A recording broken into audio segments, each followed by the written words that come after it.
In 1955, an Argentine racing driver arrived in Italy, determined to build cars that could challenge Ferrari face to face.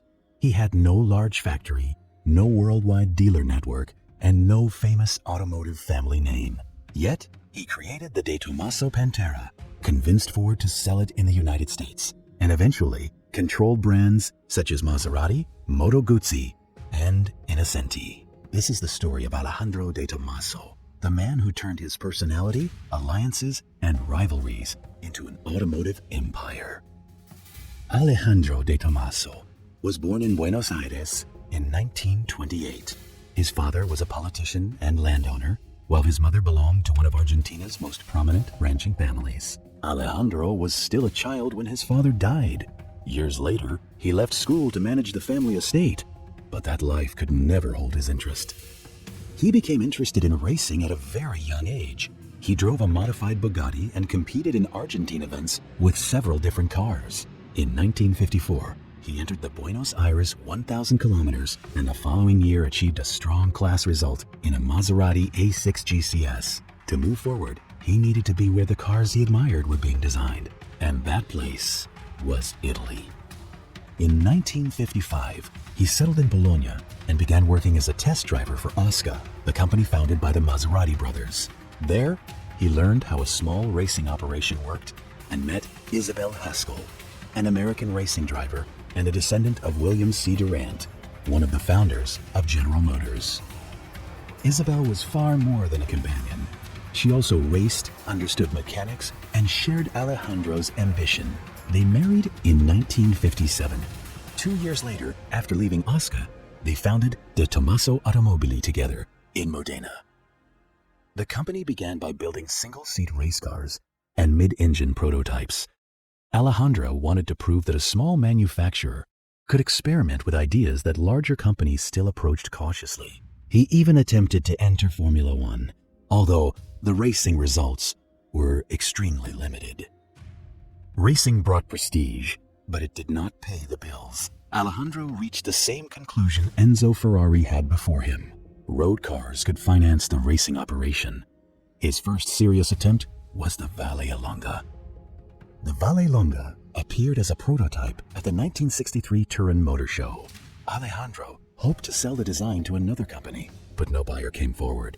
Instead of giving up, he decided to build it himself. It was small, lightweight, mid-engine, and powered by the 4-cylinder engine from the Ford Cortina.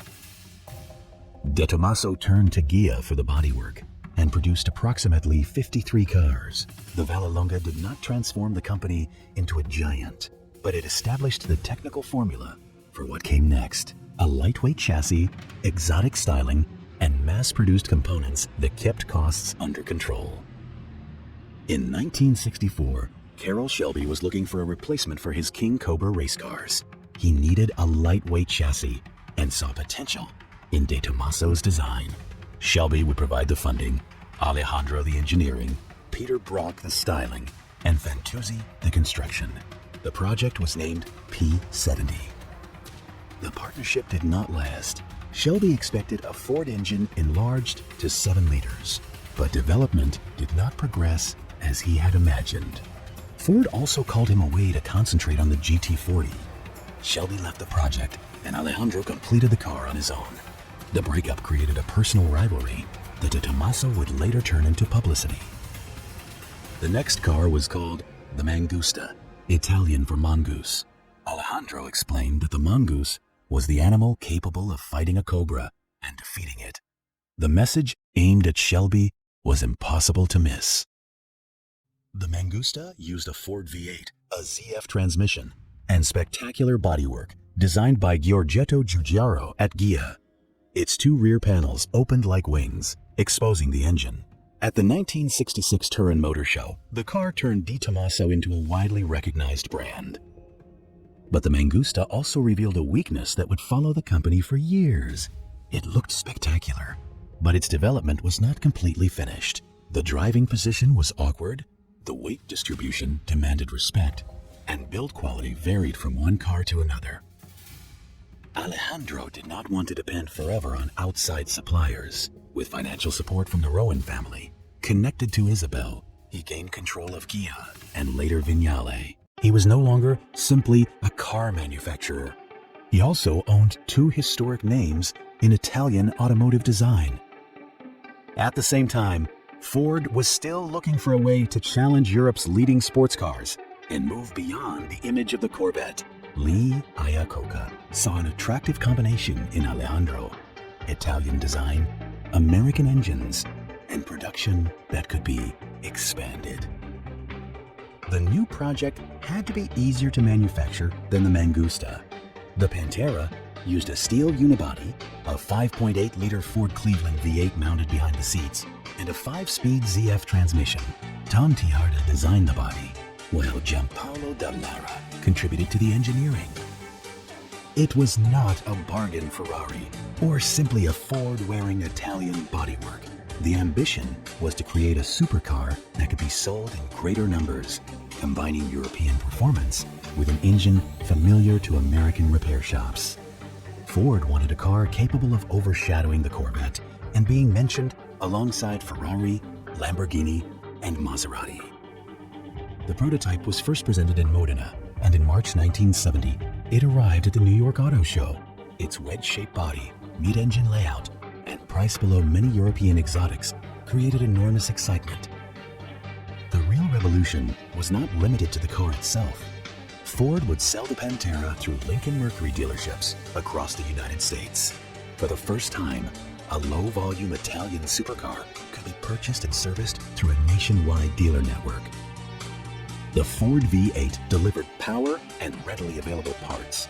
The Italian bodywork supplied the exotic appeal. Official specifications claimed around 300 horsepower, a top speed above 155 miles per hour, and acceleration capable of challenging sports cars costing far more. When the first cars reached the United States, problems emerged with build quality, cooling, electrical systems, and ergonomics. Some contemporary road tests described an exciting automobile that still did not feel completely finished. Ford introduced quality controls and a continuous series of improvements. The Pantera L corrected numerous details, but the early reputation had already left its mark. Emissions regulations, new bumper requirements, and the oil crisis also made the program increasingly difficult to sustain. In 1974, Ford lost interest and ended U.S. imports. Lincoln-Mercury reported bringing 6,900 De Tomaso Panteras into the United States. The major alliance that was supposed to turn the brand into a volume manufacturer had ended after only 4 years. Alejandro retained the rights for other markets and continued building the car in small numbers. The Pantera evolved for more than 2 decades through versions such as the GTS, GT5, and GT5S. More than 7,000 were built in total, an enormous number for such a small company. The Pantera also became a cultural symbol. One of its most famous owners was Elvis Presley. The story that he shot the car when it refused to start has added to the legend, although the details vary depending on which version is told.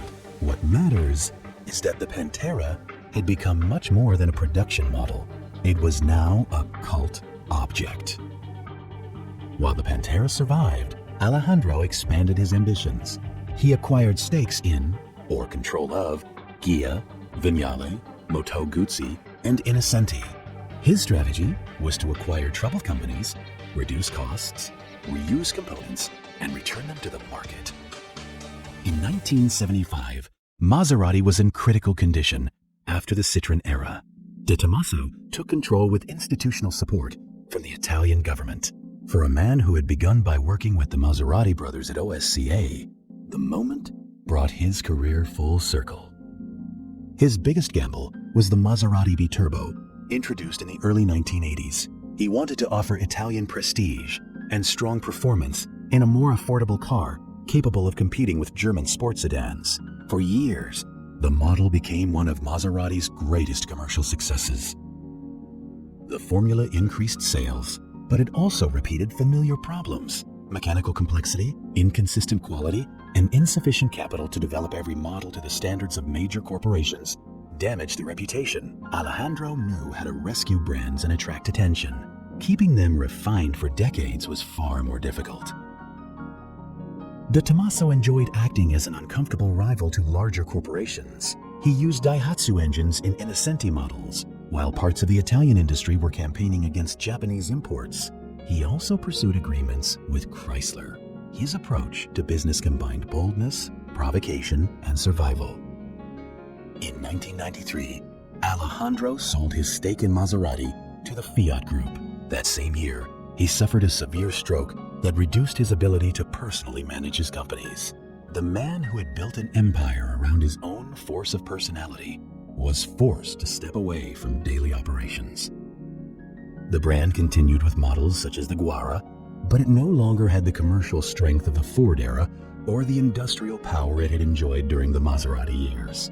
Alejandro died in Modena in May 2003 at the age of 74.